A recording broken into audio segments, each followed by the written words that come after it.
yang melihat selama ini Indonesia kayaknya hanya dinina-bobokkan saja. Nah, sekarang kita sudah mau mengadakan kebangkitan.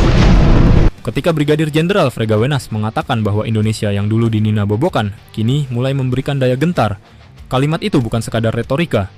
Ia menggambarkan momen penting, perubahan persepsi dunia terhadap Indonesia. Selama puluhan tahun, kekuatan nasional kita dianggap tidur, diam dan tak mengancam siapapun. Tapi kini, tanda-tanda kebangkitan itu mulai tampak. Pertanyaannya, apakah penguatan militer benar-benar berpengaruh terhadap arah pembangunan menuju negara kuat dan maju? Ataukah kekuatan militer hanyalah simbol yang tak berdampak nyata?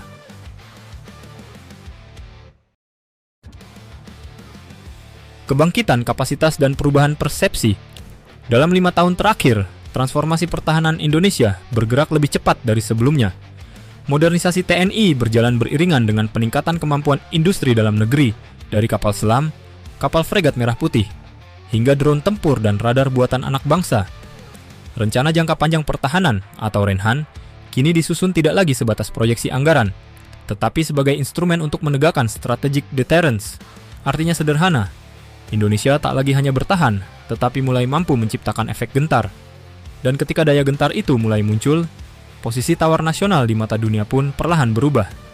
Negara yang sebelumnya dianggap aman untuk ditekan, kini mulai diperhitungkan.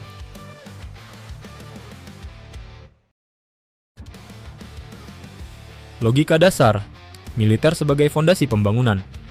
Dalam konteks geopolitik modern, keamanan bukan hasil dari pembangunan, tetapi prasyaratnya. Negara yang lemah secara pertahanan akan selalu hidup di bawah bayang-bayang tekanan asing, baik secara politik maupun ekonomi.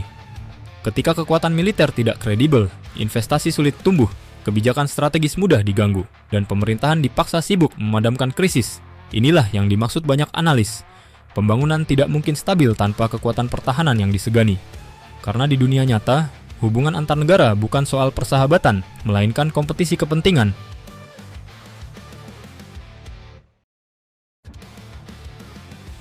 Pola tekanan halus dari luar.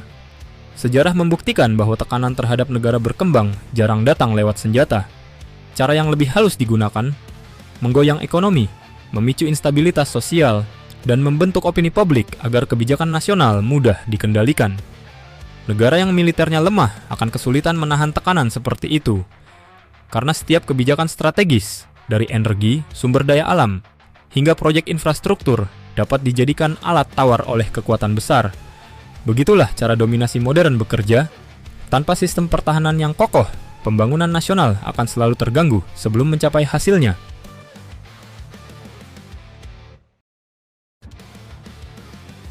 Fakta negara kuat, keseimbangan hard power dan smart power. Lihat pola dari negara yang kini digolongkan maju: Jepang, Korea Selatan, Turki, atau bahkan Australia. Semua negara itu membangun fondasi keamanan nasional terlebih dahulu sebelum melompat ke tingkat pembangunan tinggi.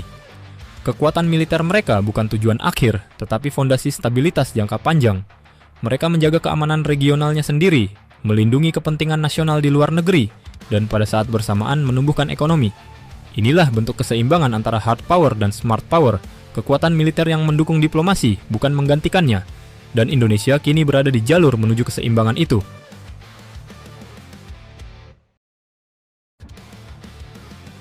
Risiko dan batasannya. Namun ada catatan penting. Modernisasi militer yang besar tanpa tata kelola fiskal dan strategi industri akan menjadi beban, bukan kekuatan. Anggaran yang besar harus diiringi peningkatan kemampuan produksi dalam negeri, bukan sekadar belanja impor. Kekuatan nasional sejati bukan diukur dari jumlah rudal atau jet tempur yang dibeli, tetapi dari seberapa besar nilai tambah ekonomi yang dihasilkan dari setiap rupiah pertahanan yang dikeluarkan. Ketika militer kuat, industri ikut tumbuh, riset berkembang, dan lapangan kerja baru tercipta, maka pembangunan sipil dan militer berjalan beriringan. Itulah arah yang kini mulai ditempuh Indonesia melalui strategi kemandirian industri pertahanan.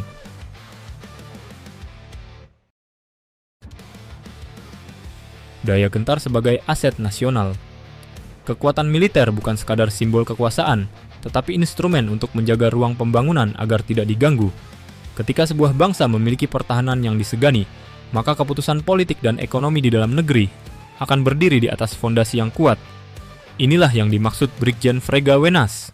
Selama ini Indonesia dibiarkan nyaman, tidur dan tidak menjadi ancaman bagi siapapun. Namun kebangkitan saat ini menunjukkan bahwa era itu sudah berakhir.